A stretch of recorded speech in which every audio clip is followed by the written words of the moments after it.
Welcome to Inspired Changemakers, a podcast about all the amazing things people are doing to make the world a better place.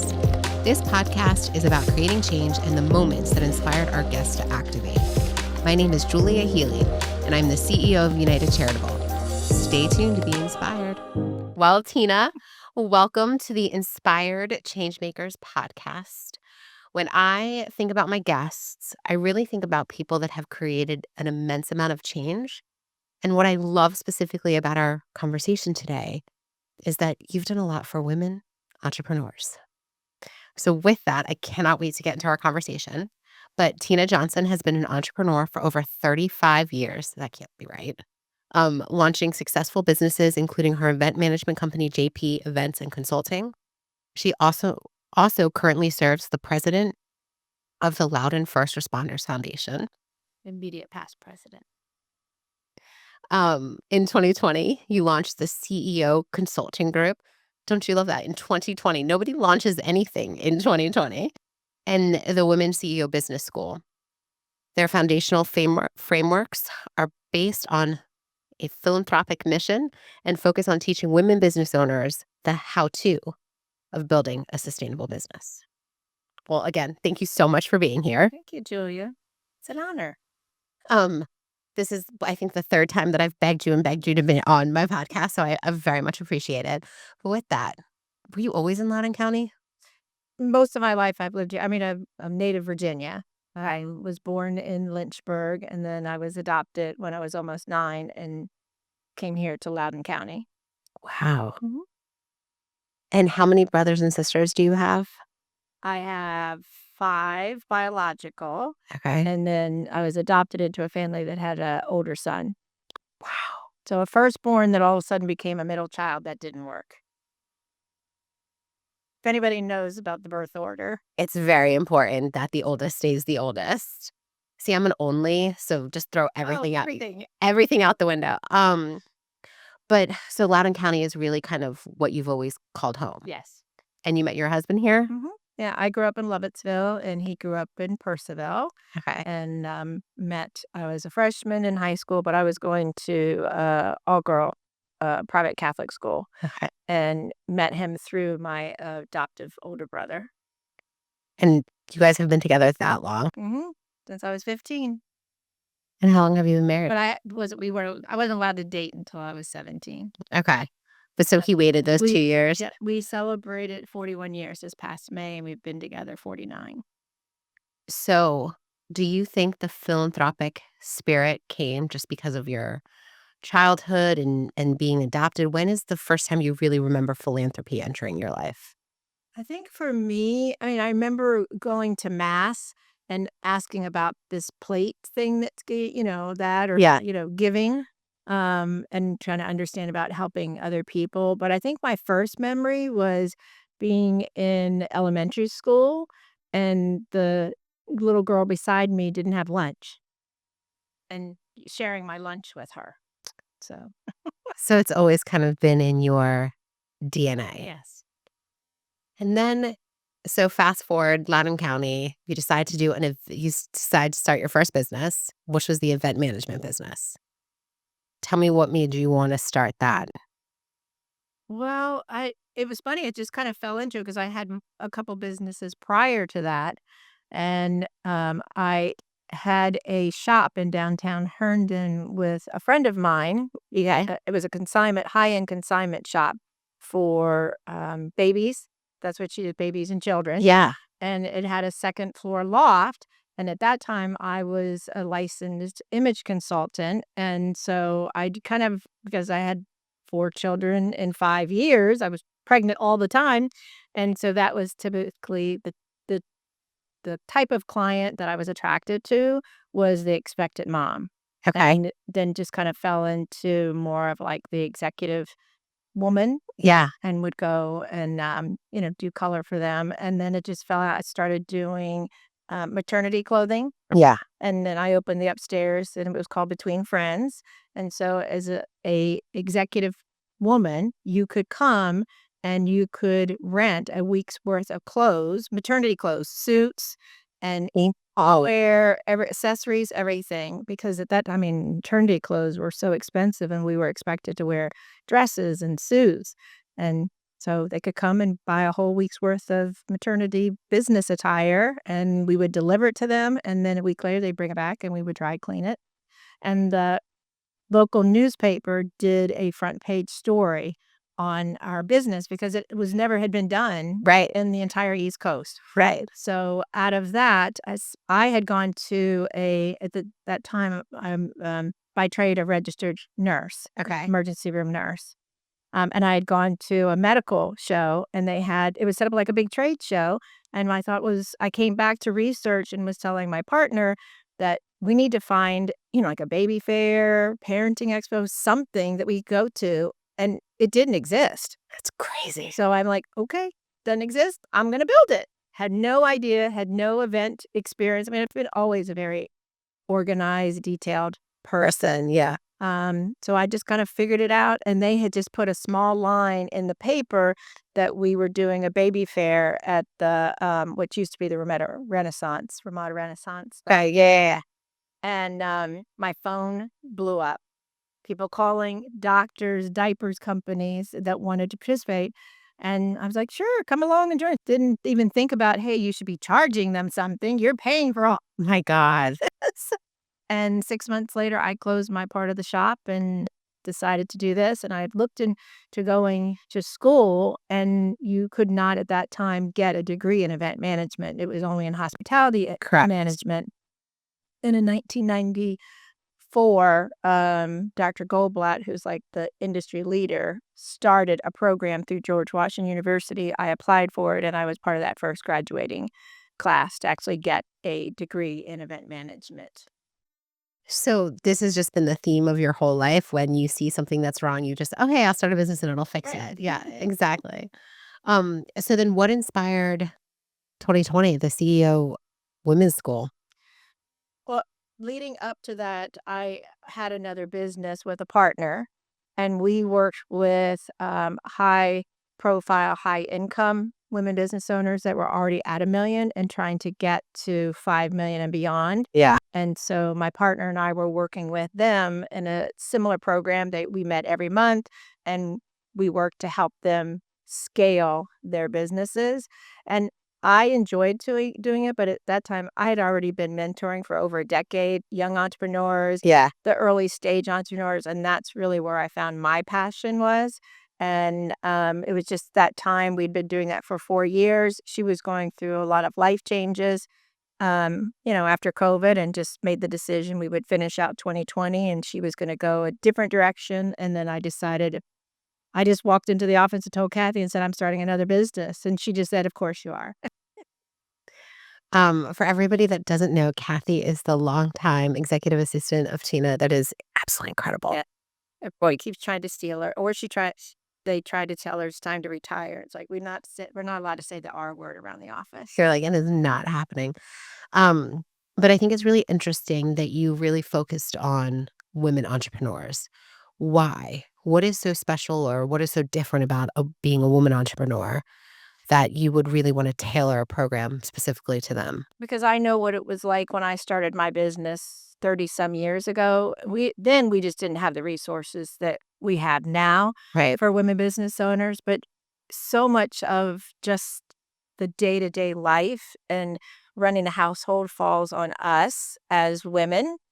And I know what that's like, trying to juggle taking care of the kids and the grocery shopping and the meal planning and, elderly parents, and all of this stuff falls on us. And it's like, there's got to be a support system out there to help women business owners so that we can give them bandwidth to be able to work on their business. And in the CEO school, so tell me a little about what that program looks like. It is a year-long program in person. So it's the one program that we do that is in person. It kicks off in January, and we end the year in December with a strategic planning day. So we meet in person every other month, and we do an 8 to 9 hour day and do a deep dive into one particular area. So this past Friday, we had Money Day. So Oh, that would have been my favorite day. yeah. So we have subject experts that come in to teach them about budget management, tax, what's coming up on the tax regulations, how to protect themselves. We have a liability expert that comes in, making sure that they have all the liabilities to protect them, key person insurance. Do you have, general liability? You have cyber insurance, the things Right. that they need. And just more so because in having conversations with women business owners, especially those that are in the early stages, and I define early stages 3 years or less, Right. is fear. They have so much fear around budgeting and not knowing how to do it. Yep. They don't understand how to charge and have the true understanding of what their value Right. is for what they're bringing to the marketplace. And so they kind of take what I call an ostrich mentality. Let's bury my head, let everything happen around me. And when I feel safe, I'll pop back up and continue moving on. And so if nothing else, that's my main objective and goal at the end of Money Day is I want them to feel empowered. They may not understand all the P&L and balance sheets and all the terminology, but they feel empowered to at least be able to ask the questions or to take one small step forward. So I think I've told you this. I teach accounting at Laurel Ridge Community College. And so many times I have older people in my classes. They're like, wait, I need to understand the accounting. They've had their own business for like 30 years and they had no idea what their profit and loss statements are or what their balance sheet looks like, or they may be retiring and what is it, and like all of these things. And they're like, I don't know how to, like, I need to understand this. And it's so funny because, again, have an accounting degree. A lot of people come to me and they're like, did you know that when you're self-employed, you have to pay tax twice? Like, just like the funniest comments. They're like, why didn't you tell me that you had to pay that twice? Like, and you're just like, it just makes me laugh out loud, because there really isn't. I mean, I know there's entrepreneur programs, Right. but for women, I think this is a very unique opportunity to really kind of start with somebody. And I think that's what we get feedback is they love learning. And then we teach them how to implement it because twice a month they do accountability calls. Because I don't want to just teach you how to do it. Right. You can go and do that online. Yeah. I want to be able to hold their hand and help walk them through it and make them just give them the platform to be able to set up so that they're accountable. Yeah. And then they're not just accountable to me, but they're accountable to the group and to themselves that this is what the commitment I've made to work on the next 30 days, and I'm going to do it. So I just sat in a panel in Puerto Rico on women in wealth. And we're sitting up there and there was a tech, somebody that was coding since like 1998, right? So she's this woman in coding that's incredible. We had somebody that started a family office and we had another woman that's a financial advisor and myself, the philanthropy expert, on this panel. And the one thing that we came up with as women and as mothers, we're all exhausted. Yes. And we all have dealt with imposter syndrome. And it's not something that you kind of like defeat. It is there. Yes. And then sometimes it shows its head and sometimes you're like, "Oh, wait, no, okay." How do you help? Because I know with the women, like at the business school, but you also do a ton of coaching. And so what do you tell women around that? Like, how do you deal with like the hats, all the hats that we have to wear, the exhaustion, the stages of life that we're in? I mean, you've helped women in every stage of their life, right? Yes. What is the message there? Well, I think the most important thing is I have to be authentic and be honest, and I share with them right up front. I mean, I delayed starting this company 2 years because I was struggling with imposter syndrome. Because it's like there are 50,000 business coaches out there, and what value, what's new that I'm going to bring to the marketplace? That's like crazy. Okay, what about How many 35 years experience, the 8 other businesses that you've had, but I didn't see that as value. But wait, let me just pause because we've talked about the CEO, but we haven't given the numbers. How many women have been in the CEO business school since 2020? Um, 64, 70, somewhere in there. That's insane. And how many people are part of the CEO sisterhood? Oh, we're 250 some. Right. Yeah. So, Our community program. and so the fact that you've ever dealt with imposter syndromes actually makes me laugh out loud because I would have thought there's no way the Tina Johnson has ever dealt with that voice in her head saying, yeah, maybe this is not for you. So you're authentic with it. Like you just tell people what you struggle with. And is that your main message to women, or how do you help them get through their own imposter syndrome? I think it's acknowledging, because a Yeah. lot of times people will brush it off, and it's like it's a real thing that they're experiencing. And so I try to meet them where they are in that moment and say, let's shift the mindset Right. and reframe it.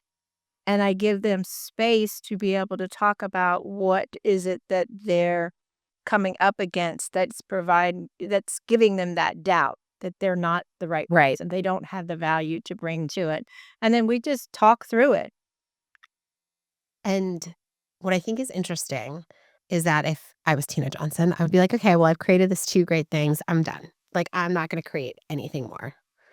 But this year, I know. I'm so excited. you came out with a new program for, can I kind of talk a little bit? Okay. Wait, I thought you were going to talk about our nonprofit. Oh, well, no, I'll go there. But no, but I'm more excited about the, okay, let's talk about the circle first because it involves me more. So you've created something new. You've created I want to call it a mastermind, a think tank. I know it's the circle is what we call it, but I think it's much greater than that in my mind. It is women entrepreneurs that have consistently achieved over 1 million revenue, sitting down at the table on a monthly basis and really being absolutely authentic with the challenges we're facing, where we want to go. And then what we call now is, I have a framework for this now from my doctor. You'll love this. It's a collaborative learning environment. It is the way that education is changing, and it is the way people want to be educated, from the cohorts, from the right. And so what made you think of this? Well, really, for me, You're like, it was all for I'm part of another group, but it's all virtual, and the women are all in the United States, and there is something different of trying to make connections when you're gathering every single month virtually. Half the women show up, half of them don't. When you're in a virtual format, I would say out of the ones that do show up, 25% are really paying attention. right.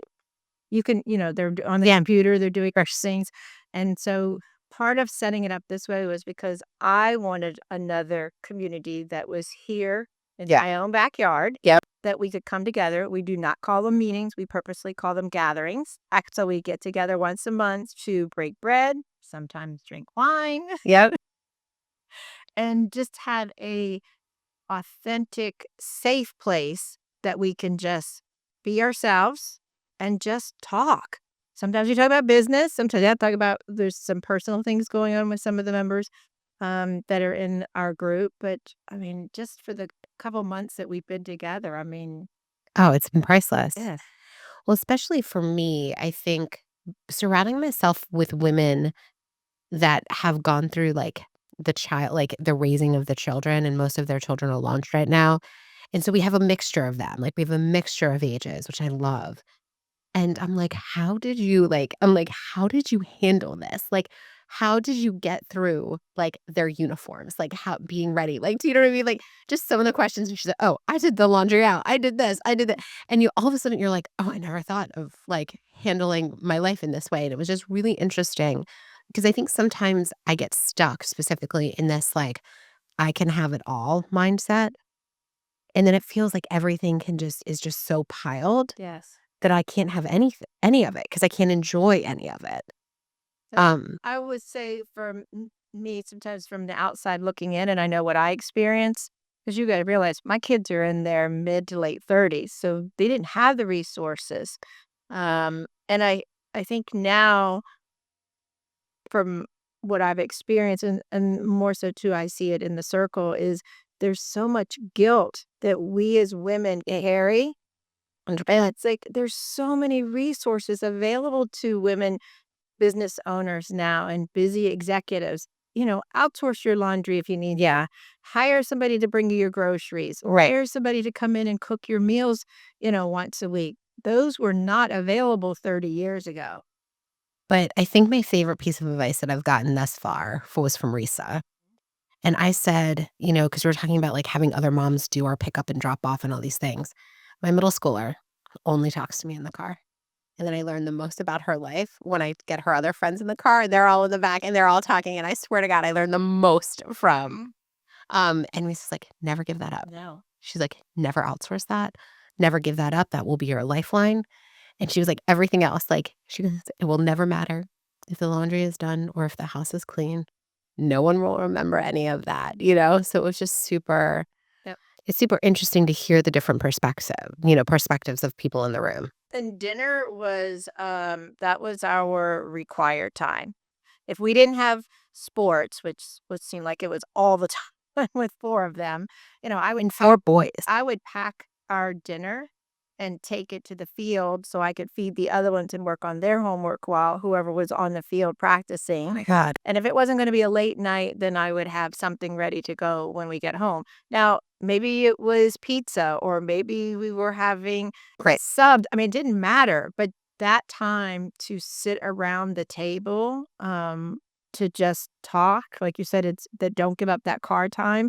I would think that's what I would guide busy moms is, if possible, to either sit around the table for breakfast in the morning or just say, nope, there is no, you know, there's no bending on this. This is not Right. negotiable. We will sit and have dinner together. And what is one story that kind of sticks with you from the CEO Business School that you were like, "Oh my God, like I really helped," or this program really changed somebody? And the one that sticks with me that she's still part of our community, so I just adore her. When we had our very first call, and she joined me in our first year, that November, and mom, husband wasn't really involved, wasn't working, so she was taking care of the whole house, 3 kids, and had a very busy, stressful government job. Right. And she was doing her providing her services on the side, bookkeeping services, and she had, I think, 7 clients, and she was making $500. Wait, with 7 clients. Yes. Bookkeeping. Yes. Oh my God. I had So we walked through all of her clients and, I knew immediately when she said, I have 7 clients and I'm making about $500 a month. Like, okay, well, we're going to start there. Right. It was really having the conversation of, when I have that first initial conversation, I want to know, what is your long-term goal? What is that thing that seems absolutely out of reach and impossible to get to? Because that's where I want to help them. Right. And she had set a goal that she wanted to, because she knew that she was going to go through a divorce and then she'd be a single mom and just could not see a path to get to that. And she's like, I want to be out of this full-time government job in 5 years and, be able to be self-sustainable. Yeah. And during that call, told her, if you follow exactly what I guide you to do and put 150% effort into this, I can promise you will be at that place in 3 years. And almost to the day, she quit her job that December. That gives me chills. I mean, and just to do, and she's doing the work. I'm giving her the resources, I'm guiding her, but she is willing to put the effort into it and to achieve something that she thought that she couldn't even see the possibility in 5 years. It was just a number that she's like, okay, it's going to take me at least 5 years to get there. What's interesting though, is as I've, worked with women entrepreneurs as well, and just social entrepreneurs that are uplifting their program, and we'll get to your program in a second, I promise. The funniest thing though about women is that sometimes we do have to take a hard look at ourselves and be very honest with ourselves about where we thrive and where we don't. How do you kind of had those hard conversations? Well, it's hard when you're a type A, controlling personality, I think is really setting up and doing a thorough audit of, what am I really good at? Where is my sweet spot? Where can I bring the most value? And just trying to learn to let go. Lean more into Kathy, my amazing EA, and my other team members. Like, I don't need to be doing that. Right. It's so funny though, because I think, I've had to work through this too, right? Because I think all of us have some type of founder syndrome, or like, I'm not the founder of United Charitable, but I'm saying like we have something that we always have to like work through.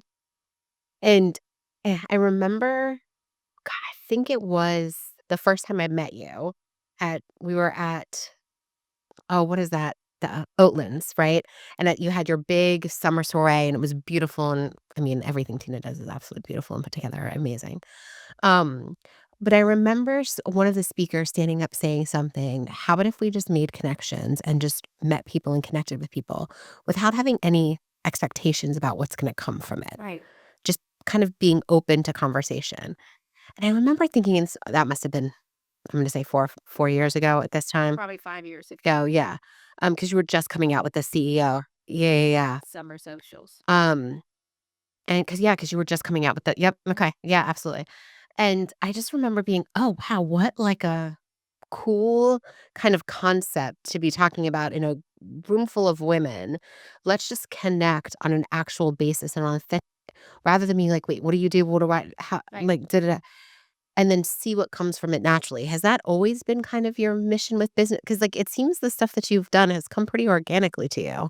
Well, for this, that was absolutely part of the intentions when we were building this out. I do not like networking. I know it's surprising to people when they see me out. I am an extreme introvert by nature. I mean, adjust my behavioral style to accommodate whatever the environment or Yeah. the situation is. But walking into a networking event where I don't really know someone and I say to me, it's fake socializing.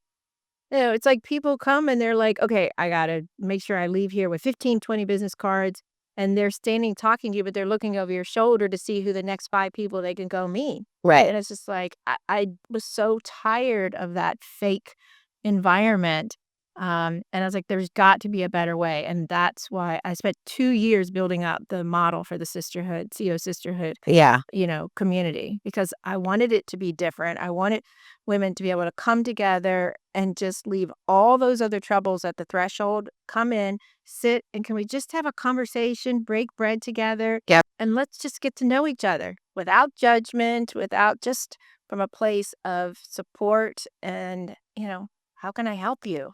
And this is the behavior I wish that could be modeled for all the girls that are growing up, right? Like, how can we sit down at the table with not a judgment eyesight on it? Or like, how can we just acknowledge people and our differences and just be positive about it rather than comparing ourselves to where like, it's because you create an environment where no one's like, okay, so you're 4 years in your business and how much, like, that's not what you hear. You really hear people's heart and they're authentic and what they're struggling but you also hear their hopes and their dreams. And I think that's what I love the most. Like when we just launched this year, every other month we do a Let's Talk Business luncheon. That was new. And w- this after the luncheon, I will go through and personally call all of our guests. This is the first time they come to it. And it's just the same thing over and over. I felt so welcome. I didn't feel like a first timer. Everybody was just so open. People just that I didn't even know walked up and came just to talk to me. And I go out of my way. Um, if I see someone and I don't recognize them, I don't have the best memory sometimes, but I will go over and make sure that I personally take a moment to welcome them, introduce them. I will take their hand, take them over, and introduce them to someone else so that they're not just left there. But it's great because I see more and more of our sisterhood members are actually doing that now on their own. And it's funny because I was thinking about this. I'm not one that invites a lot of people places. Like, it's just, I feel uncomfortable. I hate when like old and new friend, like it just, you know what I mean? Like, it just makes me, but I invite a lot of people to your stuff, Tina. I do. It's because I know I know what to expect. I know how they're going to feel being part of the group. I know, um, what they also can get out of the group. And so I think this is interesting. And I was thinking about this on my drive in for our podcast is that our relationship wasn't a business relationship for the first 5 years of our relationship. Tina, I called you and I was like, oh my God, I need this. I need this. I need this. I need this. And you would give me the most wonderful referrals, mostly people in your sisterhood, um, that would come help United Charitable grow. And I just like you didn't get paid for that, right? Like it wasn't you did that because you wanted to genuinely help me. Right.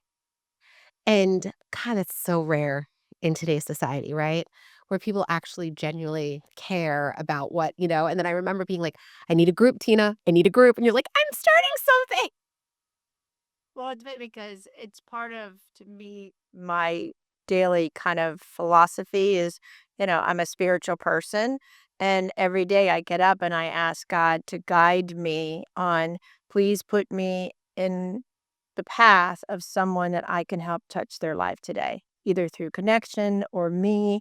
And even when we have women that come into my funnel for discovery calls or whatever, I never go into it expecting a sale out of it. I always go into it from a place of, if they're meant to be in our community, they were brought to us and they're going to join our community. If they're not, what can I do to help you? It's always from a place of, if I don't know someone, let me connect you. I will make sure we find the right person to get you connected and get you the help and support that you need. And I think that's interesting because I may not have been a client 5 years ago, but I'm a client today, right? And so it's so funny how you don't burn the bridges along the way. You just keep everybody it's like you keep everybody in that warm hug. Do you know what I mean? And then you're like, when you're ready, or if I have something like that, this is it. We have two women that are in the business school now, and one of them came to the she's come to the summit every year. Yeah. And there was something about the summit 2 years ago, she got connected to me about joining the business school. And because of fear, she wouldn't come out to doing it. Yeah. And waited 2 years. And she said there was something at the summit this year that made her go, there's no choice. I have to do this. I'm still in the same place I was. And that's what breaks my heart. I talk to potential clients to come into our community or to coach them. And I know by them saying no, Yeah. they're going to be in the same place a year or 2 years from now. Well, it was very interesting because in this panel, what I learned is, we're coming up, you've heard all the time, we're coming up with the greatest wealth transfer of all times, right? And 76% is going to go to women. Yes. And they feel unclear with money. They are less likely to invest. They're more likely to keep it in cash. Like, there's all these statistics that were thrown up. And I was going, oh my God. Like, it is true when it comes to money or finances, or there's always that fear, that voice that says, oh yeah, maybe not you, maybe not now, not right now. We'll wait. And I talk about this all the time, and I laugh about it because I do it in my personal life all the time. But like in business world, I'm like, that doesn't exist. Like, we wait for the perfect time. Right. There's never going to be a perfect time. And what is the definition of perfect time? Yeah. And like, when are we going to know that it's the part? Like, this is my favorite thing. It's like, when are we going to know? Like, all of a sudden, like, we're going to have bullets around our head that's like, oh, this check, check, check, check, check, check. Like, do you know what I mean? Like, and it just makes me laugh because so many people wait to start to the perfect time, or wait to get control of their finances at the perfect time, or when they have more capacity. I feel like, Oh, no, that's never going to happen. right. So then 4 hours in a day. I know. So then tell me a little bit about this social initiative that you're starting. The charitable arts? Yes. So, well, you'll be able to talk probably more about it than I will, but it was something that I've wanted to start since we started the business. I mean, we built the business on philanthropic principles. A percentage of every dollar that comes in goes into a separate fund, and then we distribute those funds throughout the year to help. We're a big sponsor of the YEA, Young Entrepreneurs Academy, through the Loudoun Chamber here in Loudoun County, and through laws. And I mean, I can't even list all of the organizations. Yeah. And I kept running into roadblocks of being able to start our charitable arm, which we're going to be the CEO Sisters, because it's kind of a play off of Sisters, because, we don't get to pick our family sometimes with some of our closest people, like we pick our own family. Absolutely. And one of the things that I wanted to do is I didn't want to be restricted that the funds had to go through a 501c3 and Right. be distributed to another organization. I really wanted to be able to, when there is a woman in our community, a woman business owner that is having a life obstacle or a challenge right now and cannot focus for a reason out of her control in her business, that we would be able to financially support her. And part of it really pushed me last year because we had a member that was single, solopreneur, had, her business in her late 30s and ended up getting breast cancer. So sad. and no family here. So, I mean, she has a great friend network, but it's just not the same. And then the stress that just talking with her about worrying about, I can't go to work. How am I going to pay? She just bought a house a couple months before that, her first house ever.